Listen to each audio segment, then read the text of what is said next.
Okay, today I'm going to show you how to sign up for a parent LearnZillion account. This is a completely free account that is a great place for you to help your child with Common Core standards, and you can also kind of keep track of where they are and what they've been practicing and how they've been doing. So what you'll need to do to begin, and you can see it in my address bar up here, you will need to click in www.learnzillion.com. When you arrive at the page, you'll have to scroll down just a little bit to see where it says Parents and Administrators. Click here. Once you click, you will have to sign up for a free account with your email, your name, and a password, or you can use your Google account. I have already set up an account, so I'm going to go ahead and just click Login. And I'm going to type in my email that I used.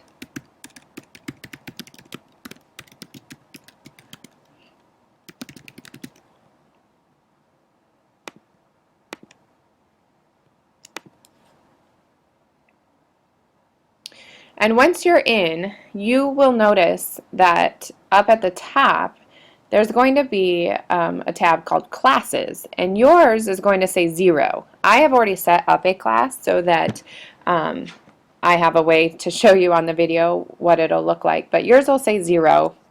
Go ahead and click on Classes, and then you can click to add a class.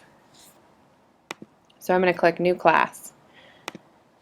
And you can give your class a name. I'm just going to name my class one of my daughter's names. And she's at the kindergarten level, so I would click kindergarten. I want her to do math, so I'd click math. And I always leave this box checked, display results as soon as student completes a quiz. And I would click done. Now once you've added your class, you also then have to add a student. And there's a button right here that says Add Students. If you click on that,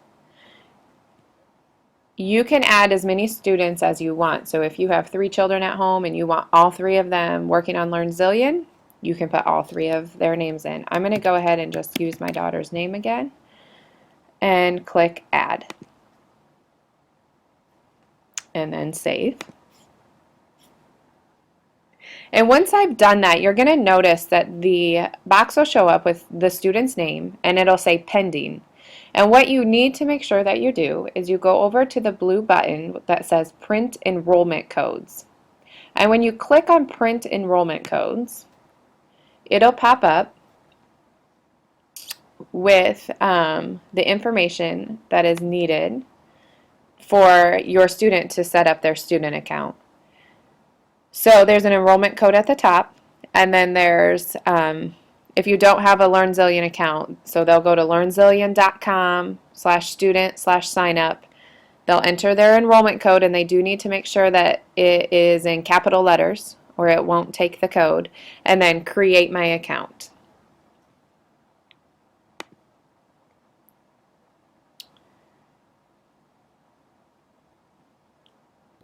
Okay, now that I have set up my classes, I actually made 2 classes. One of them's my oldest daughter's name and my other one's my younger daughter's name. For way of demonstration, I'm going to go ahead and use Cora's class. So once you've set your classes up, all you will need to do is go ahead and go up to where it says Math at the top and click. And if you scroll down,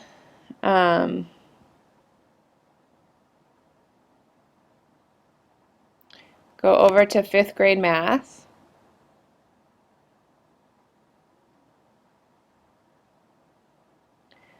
There are all of the lessons that you will need or ever want, and they all have a video and some practice problems.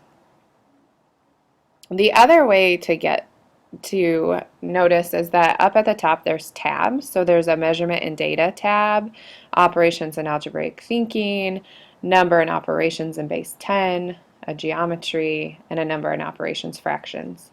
I'm going to go ahead and click on numbers and operations fractions because that is what a lot of 5th and 6th grade students need to be working on. So once I click on that, you're going to find multiple standards. And in one standard, so this is NF1, this is just one standard, you can see that there's lots of videos and lessons that go with it. And if there's a little arrow over here, you can click on it and you'll get the rest of the videos. I'm going to go ahead and just click on the first one. And once you've clicked on that, then there's an assign button. And so if you click assign,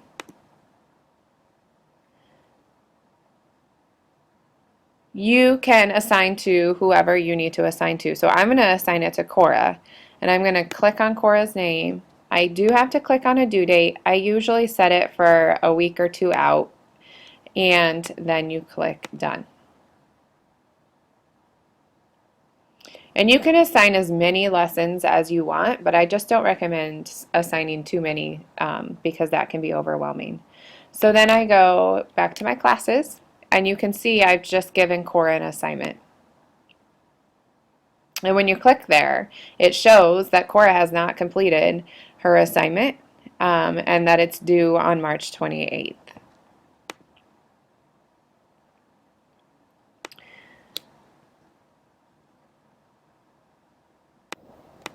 Now I'm going to show you what it looks like for a student to log in. So I'm going to go student login. And remember, they initially will have to sign up using the enrollment code, but after that, they don't need to worry about that. They just put in their username and the password. And so I'm in pretending to be my daughter Cora, and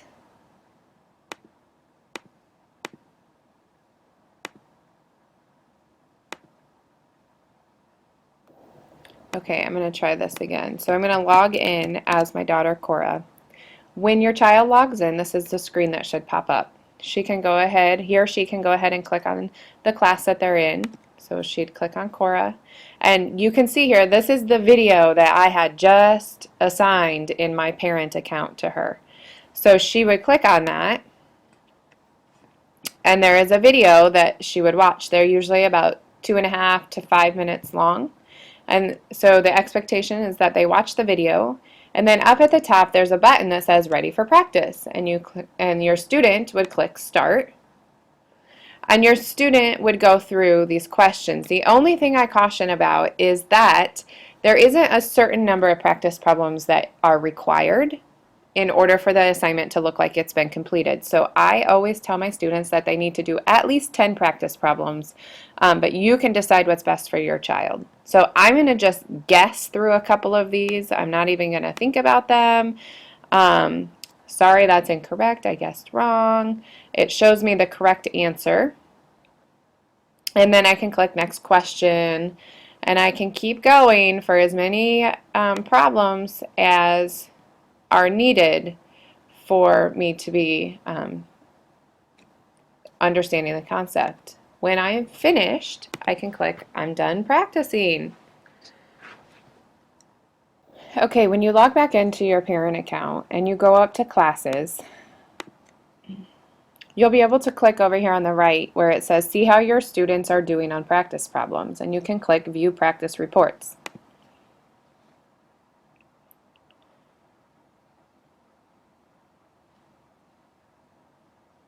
Come on.